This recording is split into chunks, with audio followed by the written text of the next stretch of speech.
911 calls are supposed to stop criminals, not embarrass racists. But when a white woman reported a black man for stealing his own yacht, she never expected the devastating truth he would uncover. The sun hung low over the marina, painting streaks of gold and crimson across the sky. The gentle lapping of the waves against the dock should have been a soothing soundtrack to an exciting new chapter in James Carter's life. But in mere minutes, this perfect evening would turn into a nightmare. James stood beside his yacht, the Blue Horizon, a sleek, 80-foot vessel he had purchased with the sweat and sacrifice of years building his real estate empire. Today was bittersweet. He had decided to sell the yacht, a vessel that had been both a symbol of his success and a retreat from the world's chaos. The buyer, a well-dressed man in his late 40s named Robert Sinclair, had just arrived. They exchanged firm handshakes, standing by the yacht's polished railing, discussing the final details of the transaction. But just a few feet away, someone else was watching. Someone who wasn't pleased. Karen Whitman had lived in this marina community for over a decade. A middle-aged woman with meticulously coiffed blonde hair and a sharp nose that seemed permanently upturned. She prided herself on keeping the neighborhood safe. To her, a black man standing beside a multi-million-dollar yacht, conducting business, was not a scene she could accept. Her fingers clenched around her phone. Her heartbeat quickened, not out of fear, but out of self-righteous determination. "This doesn't look right," she murmured to herself. And before she could think twice, she was dialing 911. "911, what's your emergency?" The dispatcher's voice came through. Karen kept her eyes locked on James. "Yes, I'd like to report a suspicious person. There's a man, a black man, and I think he's trying to steal a yacht." Across the dock, James had no idea that in mere moments, his entire life was about to be disrupted in a way he never expected. James was in the middle of explaining the yacht's state-of-the-art navigation system when he heard it. The sharp, authoritative command that cut through the marina's calm. "Sir, step away from the yacht and put your hands where we can see them." His body stiffened. He turned slowly, confusion clouding his face as he saw two police officers approaching, hands resting on their holsters. Behind them, Karen stood with her arms crossed, a satisfied smirk playing on her lips. Robert, the buyer, took a step back, his face twisting in shock. "What the hell is going on?" James kept his voice even, controlled. "Officers, is there a problem?" One of the officers, a burly man with a rigid stance, narrowed his eyes. "We got a report about a possible yacht theft." James let out a slow breath, forcing himself to remain calm. He had been here before. Not on this dock, not with this yacht, but in this same familiar, humiliating situation. Being seen as a threat first, a human second. Robert scoffed, stepping forward. "This is ridiculous. He's selling me the yacht. This is his boat." Karen's expression faltered for a split second, before she recovered, her voice dripping with forced concern. "Well, how was I supposed to know that? He just looked suspicious." James clenched his jaw. Suspicious. That word, always used against men who looked like him. The second officer, a younger man who looked slightly less convinced of the situation, glanced at James. "Sir, do you have proof that this is your yacht?" James exhaled sharply, nodding toward the leather briefcase resting on the deck. "My ownership papers are in there. My name is on the registration." The burly officer still didn't budge. "We need to verify." James held out his wrists. "You're gonna cuff me while you do it?" The officer hesitated, then exchanged a look with his partner. Finally, he sighed, lowering his hand from his holster. "Just stand right there while we check." As the younger officer retrieved the documents, James turned his gaze to Karen. Her smirk was gone now, replaced by a flicker of unease. She had no idea what she had just exposed. She had no idea what he was about to find out. The marina fell silent as the younger officer flipped through the ownership documents.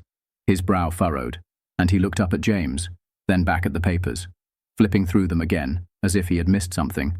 "Sir," the officer's voice was quieter now, hesitant. "These papers check out. The yacht is legally registered to you." James sighed, but the weight on his chest didn't lift. It never did. Even when proven right, he always had to go through the same exhausting process to justify his own existence. The burly officer, however, wasn't ready to back down. "All right, but we still need to confirm there's no fraudulent activity." "That won't be necessary." A new voice cut through the conversation like a blade. A deep, commanding voice, that made Karen's face drain of color the moment she heard it. From the far end of the dock, a tall man in a navy blue suit walked toward them, his polished shoes clicking against the wooden planks. His salt and pepper hair was neatly trimmed, and the gold badge clipped to his belt glistened in the marina's evening light. "Detective Harris," the burly officer greeted stiffly. "We're just following protocol." Detective Harris didn't even glance at him. His eyes were locked onto James, and in them, James saw something unusual in law enforcement: respect. "Mr. Carter," Harris said, offering a nod. "Apologies for the inconvenience. I assume you're still a board member of the Marina Ownership Council." Karen visibly flinched. The younger officer swallowed hard. James crossed his arms, studying the detective. "I am. And the Marina Ownership Council is responsible for managing this entire dock, correct?" Harris continued. James nodded slowly. "That's right." Harris finally turned to the officers, his jaw tightening. "Which means you just detained and humiliated a man who not only owns this yacht, but also has partial ownership of the very property you're standing on." The silence was suffocating. Karen's smirk was completely gone now. Her lips parted as if to say something, but no words came out. The burly officer shifted uncomfortably. We were just acting on a call." "Yes," Harris said coolly. "A call from a civilian with no authority." He turned his gaze onto Karen, and for the first time, she looked truly rattled. "I assume this was you," Karen stammered, her hands wringing together. I was just trying to be a good citizen. I didn't know—" "No, you didn't," Harris interrupted sharply. "And that's the problem, isn't it?" James stayed silent, watching Karen squirm. He could have spoken, could have called her out himself, but sometimes justice was best served cold, and coming from someone in uniform made it sting even more. Harris turned back to James. "Mr. Carter, would you like to press charges for false reporting?" Karen's head snapped up. "Wait. No, this was a misunderstanding. I didn't mean—" James let the question hang in the air. He wasn't done yet, because what Karen didn't know was that her mistake had uncovered something far bigger than just her own racism. And when James found out what it was, he knew her nightmare was only just beginning. Karen's breathing had turned shallow. Her perfectly manicured fingers trembled as she clutched her phone, as if holding onto it could somehow undo the damage she had done. The marina, once her pristine little bubble of privilege, had become the setting of her public humiliation. "Mr. Carter," Detective Harris prompted again, "would you like to press charges for false reporting?" James didn't answer right away. He could feel the weight of every eye on him. Robert, the officers, the stunned onlookers who had gathered after sensing the tension. Karen's lip quivered. "Please," she whispered, her voice cracking. I didn't know. I was just trying to protect the neighborhood." James finally looked at her, his expression unreadable. "Protect it from what, Karen?" His voice was calm, but sharp enough to cut through her feigned innocence. She swallowed hard. I just thought. You thought a black man selling his own yacht was suspicious." He finished for her. Karen flinched. She knew she couldn't deny it. Not in front of everyone. James took a deep breath, letting the anger simmer beneath the surface. "I'm not going to press charges," he finally said, and Karen visibly sagged in relief. But James wasn't finished. Not yet. Her head snapped up, eyes wide. What do you mean?" James turned toward Detective Harris. "Before I decide, I want to know exactly how this happened. I want a copy of the 911 call. I want to know the exact words Karen used." Harris nodded. "We can make that happen." Karen's face drained of color. "That's not necessary." "Oh, but it is," James interrupted. "Because if I find out you exaggerated, lied, or weaponized the police against me out of nothing but bias, then Karen—" He stepped closer, his voice dropping just enough to send shivers down her spine. "I will press charges." Karen's mouth opened and closed, but nothing came out. She looked utterly helpless, drowning in the mess she had created. But then, something even worse happened. Detective Harris's radio crackled. "Dispatch to Detective Harris. We've pulled the 911 recording. You're going to want to hear this." James folded his arms. "Let's hear it." Harris motioned to his younger officer, who held up his radio and pressed play. And as Karen's own voice came through, echoing across the silent marina. James felt his stomach tighten. Because she hadn't just called in a suspicious person. She had said something far, far worse. Something that would change everything. The radio crackled, then fell silent. The marina was so quiet now that the gentle lapping of waves against the dock sounded like distant thunder. Every set of eyes was on Karen, whose face had turned ghostly pale. Then, the dispatcher's voice played through the radio. 911, what's your emergency? Karen's voice came next, sharp and urgent. Yes, I'd like to report a black man acting suspiciously at the marina. He looks like he's trying to steal a yacht. James clenched his jaw. He had expected that much. But then, the recording continued. I think he might be armed, Karen's voice whispered into the receiver. A sharp intake of breath came from Robert, and even Detective Harris's expression darkened. James's stomach twisted. Armed. Karen hadn't just called the police. She had made him a target. She had put his life in danger.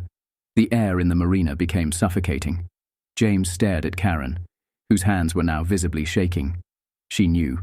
She knew exactly what she had done. I was just being cautious, Karen stammered, her voice trembling. I didn't mean what? James snapped, his voice ice cold. Didn't mean to make me a potential shooting victim? Didn't mean to turn me into another statistic? The burly officer's face had darkened too. They all knew what a false report like this could have led to. The split-second decisions officers make when they believe someone is armed. The countless cases where things go wrong. Karen shook her head rapidly. It was a misunderstanding. No, Detective Harris cut in, his voice hard as steel. This wasn't a misunderstanding.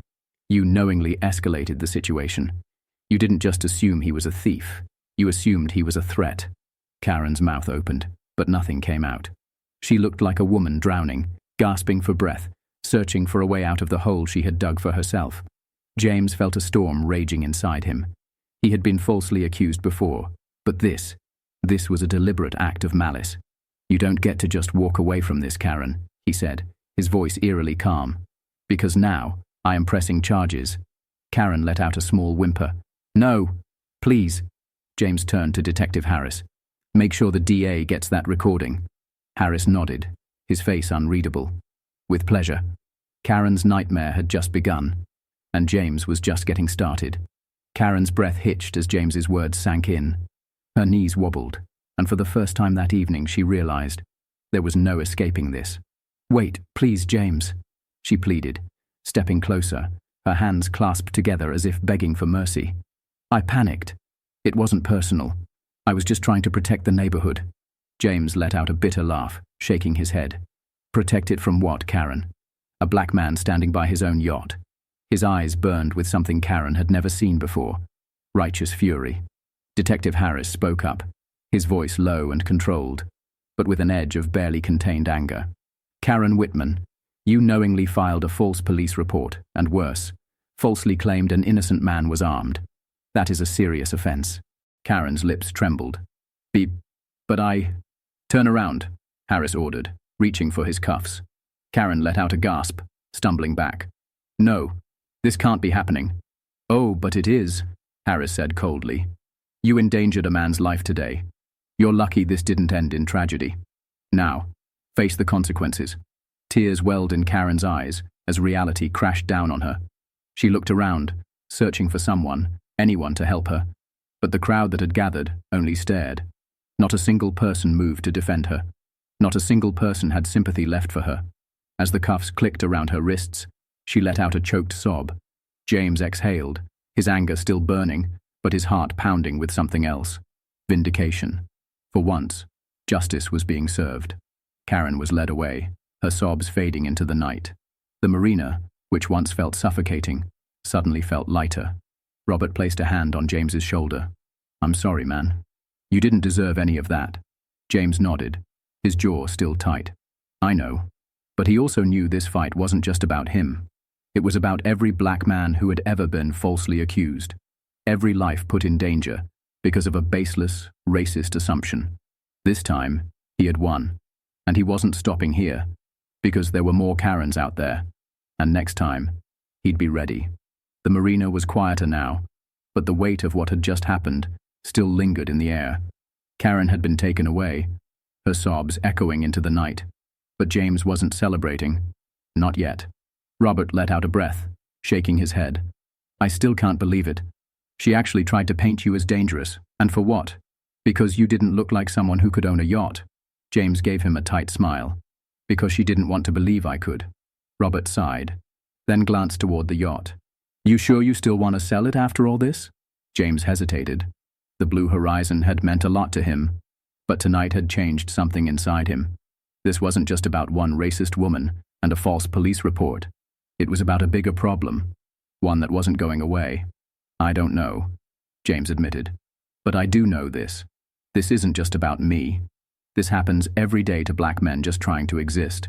If I didn't have my reputation, my money, my connections, I could have been another statistic. Robert frowned. So, what are you going to do? James looked out at the dark horizon, his jaw tightening. I'm going to make sure Karen's case goes public. People like her thrive in silence, thinking they can get away with this. Not this time. Robert nodded in agreement. If you need help, I'm in. We need to shine a light on this. James turned back to him, the fire in his eyes stronger than ever. Oh, I'm not just shining a light. I'm making sure this kind of thing has real consequences. Karen's about to learn that the hard way. Because this wasn't the end of the story. This was just the beginning of a much bigger fight. The media storm hit harder than Karen could have ever imagined. By the next morning, the 911 call had gone viral. News outlets dissected every second of her false report, the chilling way she had casually weaponized the police against James. Social media erupted with outrage. Hashtags like #JusticeForJames and #HoldKaren accountable, trending worldwide. Karen's life began to crumble overnight. The Homeowners Association at the marina held an emergency meeting and voted to revoke her membership. She had spent years treating the community as her personal kingdom. But now, the same neighbors she once lorded over wanted her gone. Then came the legal consequences. James had pressed charges for false reporting, and with the evidence stacked against her, the district attorney had no choice but to proceed. Karen was officially charged, facing potential jail time and hefty fines. She tried to apologize, of course, publicly, on camera. A shaky voice, crocodile tears, a carefully crafted PR statement about how she had made a terrible mistake and wasn't racist. But no one was buying it. James, however, had already moved on. He had a bigger mission now. Sitting in a sleek office downtown, he looked across the table at his lawyer and a civil rights activist who had reached out after the incident. We're going to push for new laws, James said firmly. False police reports based on racial profiling need to have severe consequences. No more slaps on the wrist. The activist nodded. We've been fighting for this for years. Your case is getting attention. This is the perfect moment to push for real change. James exhaled, the weight of everything settling over him. He hadn't asked for this battle, but he wasn't walking away from it either. Because for every Karen caught on camera, there were countless others who got away with it. And that was about to change. As he stood, looking out the window at the city below, James felt something he hadn't in a long time. Hope. For the first time, it wasn't just about getting justice for himself. It was about making sure no one else had to fight this fight alone. And that was the real victory.